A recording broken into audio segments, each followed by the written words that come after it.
17,000, 4,760, 700, 100,000, 7,000,000. 17,000 people just lost their jobs at Spirit Airlines. 4,760 people lost their jobs at PayPal. 700 people lost their jobs at Coinbase. There's over 100,000 people were laid off this year alone. And there's 7 million plus people who are currently unemployed. Every person is not a number. Every person has a family, a story, a talent, a skill not being utilized. Their identity is in crisis. Their financials could be in shambles. Every day, every hour, every minute is shifting from security to chaos, scarcity, everything in between. We can't ignore that. We can't deny that. We can't put it on a shelf and assume it doesn't impact us. Whether you are one of these statistics, unfortunately, or you are secure currently, whether that's you're working a 9 to 5, you're in corporate, you're an agency, or you're an entrepreneur, you're a startup founder, you're building the thing. Do not act like the things around you are not impacting the inflow of pipeline, opportunities, advocacy, referrals, community, and connection. Instead of separating the two until it knocks on your doorstep in some way, acknowledge that the surrounding communities around you are impacted in a way that could directly and indirectly impact you later. Cultural insights and common sense would tell you, hey, let's pay attention to this. Hey, let's be more empathetic about how we go about selling our services, having cold outreach, engaging and nurturing, obviously to make money, obviously to do sales, obviously to have the conversations that could scale your business indefinitely. Even in these times, people are buying, people are spending, people need whatever it is that you bring to the table. But please be aware, have some common sense, some courtesy, and lean in a little bit more on your humanity, recognizing that sometimes in some calibers, when you see the news happening, maybe we pause the campaign. Maybe we don't go heavy on the thought leadership. Maybe we're just present in the moment for anyone who's connected to these type of situations and just needs support. Not to virtual signal, not to engagement farm, but be genuinely, honestly, respectful, and present. Sometimes those little things can make all the difference in a business that people want to advocate for and support, and a business they're going to check out, abandon, leave, and not support. When a buyer asks AI for a solution like yours, does your business come up? Most companies have no idea. And by the time they find out, they've already lost the deal to someone who did. HubSpot's AEO helps you show up in those moments with the right answers buyers are looking for. Before the first click, before the first form fill, that's the moment HubSpot's AEO is built for.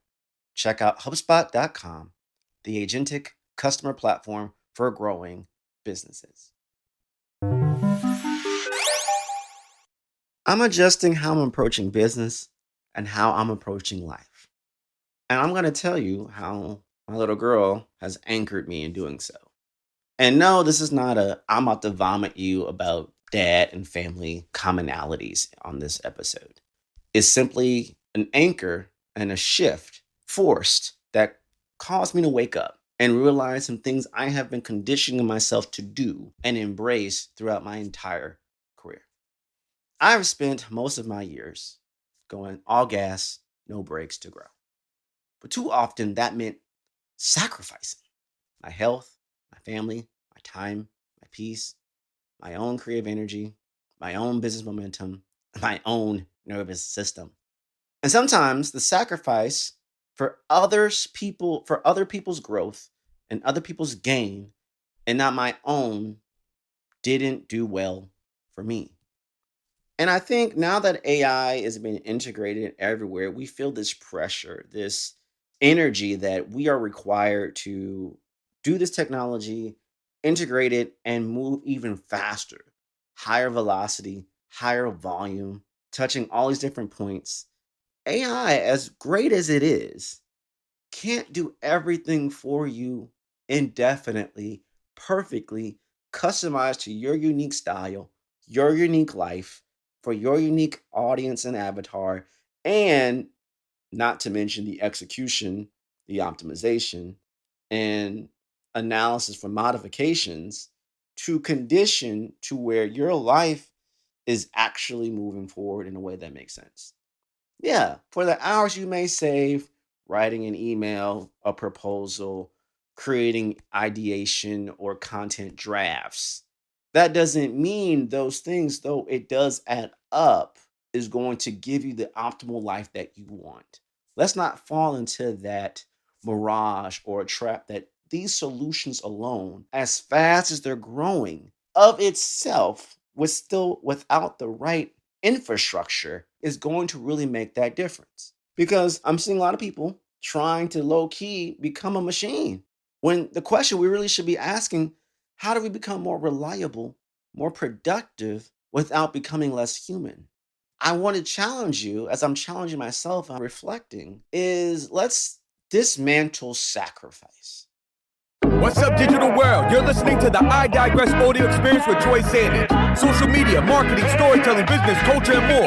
Coming to you in 3, 2, 1.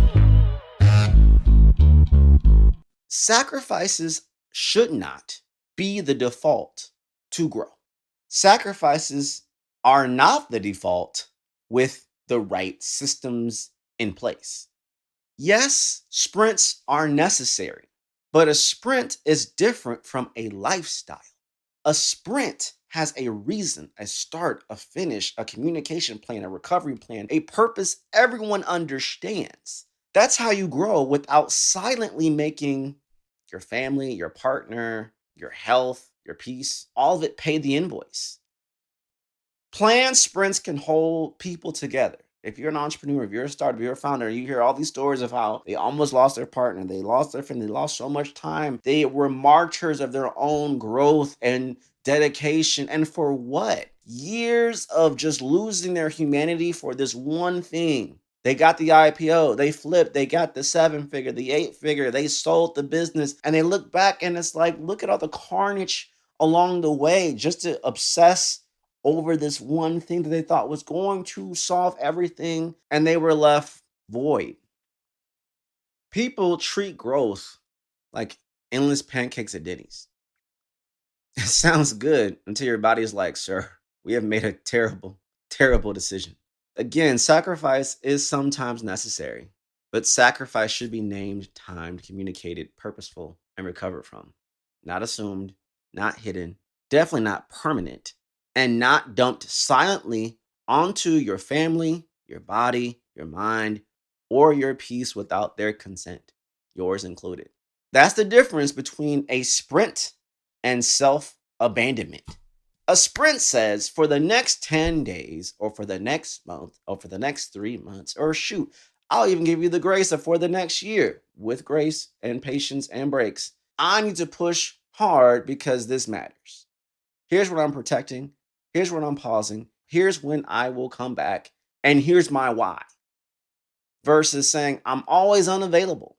I'm always behind. I'm always busy. I'm always chasing. I'm always tired. But one day it will all pay off. It will all be worth it. That breaks people. That breaks relationships. That breaks the person doing the work. So we're at this weird influx where we have this massive opportunity of AI opportunities and tools and infrastructure that we can integrate at low cost, or at the very least comparable to massive amount of staff, massive amount of overhead. We can be pretty lean in these environments. That does not excuse or relinquish or divide or deny the fact that you still need to be calculated and cautious for your own sake and safety and your humanity when it comes to how you operate in these spaces. Yes, AI can help you move faster, but it cannot replace the responsibility of knowing what you are doing. So what did it build it? Because it's going to break. You are still the mind behind the system, behind the strategies, behind the infrastructure. That's the part many people miss. AI can compensate for a lot of gaps.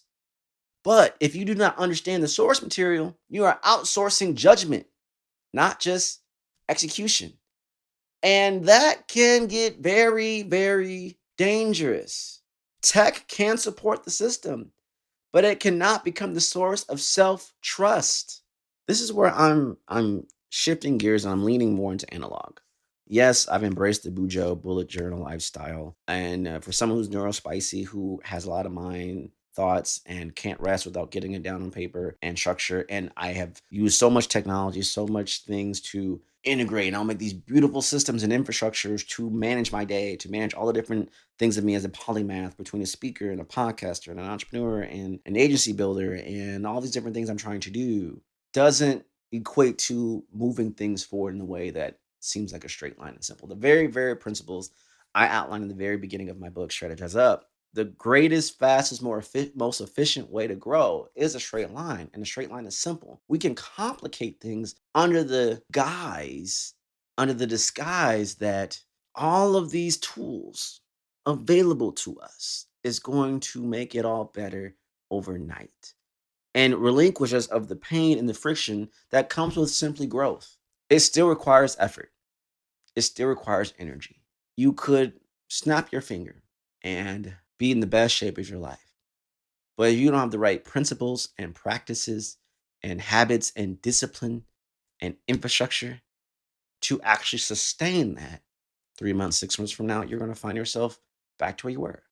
Not that you didn't have it at the beginning, you didn't have the infrastructure and the practices to maintain what you have. Please do not be under the misguidedness that AI may help set you up for success in industries or spaces you may not have the principles in, the understanding in. But if you don't start learning that of yourself and maintaining that, what good is you getting all this new business and you can't maintain it? Putting you even worse off than what you were before the opportunities because you didn't have the right infrastructure as you were growing. Growth isn't just about new acquisition. It's about sustaining what you currently have at a lower cost or maintaining that cost while elevating up. Either higher volume at a higher price, higher volume, lower price, but more managing, and you're out of it. The ratio has to balance. It has to. Otherwise, you're going to enact what you always know is more sacrifice, more of my time exchanged for money, more hours to build, less hours with family, less hours with friends, less hours with yourself. We should not be killing ourselves in other areas of our life just to grow and hit a number that's arbitrary, that may not mean as much as we think. I know it sounds crazy. Sometimes we can imagine what it's going to be like on the other side so intensely to the romanticizing of it all that if we get there, what happens? This is what I love to do with clients is ask them, okay, if we snap our fingers and we achieve what you're saying you want to achieve today, can you handle it? Do you have the capacity for it? What I've learned in my career and right now in the season that I'm in this weird, murky, I'm needing to grow more. I'm transitioning to other areas and other spaces in my career. I'm trying to retool my client pool. I'm trying to look at other opportunities. I'm trying to stabilize and sustain and adjust to this new dynamic of my life being a dad and adjusting to these things. I cannot deny those are very critical things that I need to adjust for and account for in my life. AI can't fix all of them. It can be complementary, it can be supplementary, but it cannot just fix it. It can't just handle it all by itself.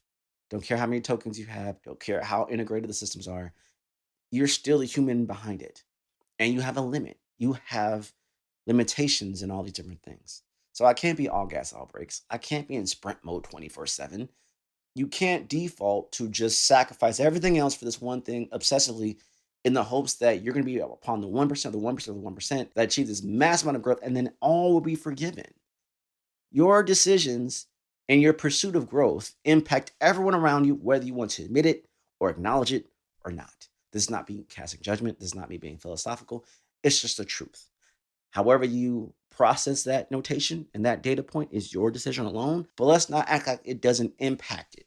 I want to see people have holistic, progressive growth where you're growing, but you're not losing yourself. You're not losing your core principles. You're not losing the very people you're doing this for. And you're not defaulting to being a martyr of ultimate sacrifice every time just for a slight marginal sense of growth. That does nothing for you. It gives you the impression, but it doesn't do what you think it does. Create Like the Greats, hosted by Ross Simmons, is brought to you by the HubSpot Podcast Network, the audio destination for business professionals. Each episode hosts an in-depth analysis of some of the greatest creations and creators of all time, along with deep dive conversations on the creative process that went into building companies, brands, stories, and so much more. Ross takes listeners on a journey to explore the different sides of entrepreneurship, how he's growing his global marketing agency, building software, raising a family, and juggling everything in between. Listen to Create Like the Greats wherever you get your podcasts. And I want to bring it down and go micro. I've been leaning on this thing of just facing your 24. Facing your 24. Not your fantasy week that you planned out on the Sunday night. Not your idolized morning routine that you learned from these head people out here who say you got to do these exact things this exact way and you're going to be like me. Not your someday capacity that will never come, even with AI. Not your when things calm down self that has never achieved this whole time in your career. Your actual current 24 hours lived as is. And the question is not just, were you productive? The better question is, did you live this day with intention? Were you a wishful dreamer or a go-getter? Sure, okay, that sounds great. But were you present? Did you protect your health? Did you love on your people? Did you move money forward? Did you create? Did you recover? Did you rest? Did you notice what really mattered? Did you make space for pockets of sunshine? I know that sounds silly, but did you get some fresh air? Did you feel the sun? Did you eat good food? Did you eat at all? Did you have moments of stability, of peace, whether that's binging a Netflix show, whether that's going to a movie, whether that's eating out with friends, eating with your family, cooking, whatever. You have 24. And yes, we tend to forget that and just go all into Friday. Whether you're a 9-to-5er, whether you're an entrepreneur, we kind of all do this thing of we're going to go Monday to Friday, grind, and hope that the ratio of the 2 days of the Saturday and Sunday make up for it. And whether you're a 9-to-5er, you're an entrepreneur, you're in between, you're doing both, whatever, we're all conditioned in that headspace. Whereas we kind of can modify it out if we focus on the 24. Because those micro moments are going to build up into the macro. So I do challenge you to embrace your Natasha Bedingfield pocket full of sunshine. We are conditioned to grind for the vacation, but every day needs pockets of sunshine. Not massive escape, not luxury, not a perfect day, just moments. And those micro moments build up, integrated into your systems, into your process, into your execution, will give you the peace, the breathing room, the ventilation when things heat up, when things get wild and crazy. We got to make sure we're in alignment as we grow. And many times when I'm consulting or even reflecting on myself, I need to let go of this martyr mentality that all will be forgiven once I obsessively achieve this number. There's been many times in my career that I can recall that I got this big win. It was a big amount of money, but I realized I didn't see my family for a week. I was in the office grinding 20 hours a day. And I'm not saying that to, hustle, look at me. No, it wasn't the best move. If I was better with my time, better with my systems, this is where AI can be helpful or hurtful, depending on how you modify it and integrate it. I could have probably done that same energy and work in a different way and still achieve the outcome while having a better experience. You see, if we reframe from just the outcome is the bottom line to I want to achieve this and versus I need to achieve this or, it forces us to look at this differently. I don't need AI to just save me time in the mundane of the admin. I don't need AI just to save me time in the integrations of the big ideations. I need to work with AI and myself and still have systems that, hey, I'm having pockets of sunshine, of aggressiveness, of growth, of sprinting, and it doesn't feel like everything's going to fall apart at every single moment. Here's a test. If you were to get sick today, you, your partner, your child, your family, your dog, your car breaks down, your internet goes out, whatever. Does your whole life OS break down? Do you have contingencies and infrastructure in place that if you had to just go off the grid for a day, would it all just be destroyed tomorrow? That's not growth. That's hanging by a thread. That's being on a tightrope with a long stick, hoping that you're going to balance it on. You're not. It's not sexy. It's not cool. Under the ideation, but look at the numbers I'm chasing.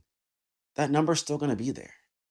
I would rather have a good experience to the destination, and it may take me a little bit longer than to get there the fastest. And when I look back, the experience was horrible.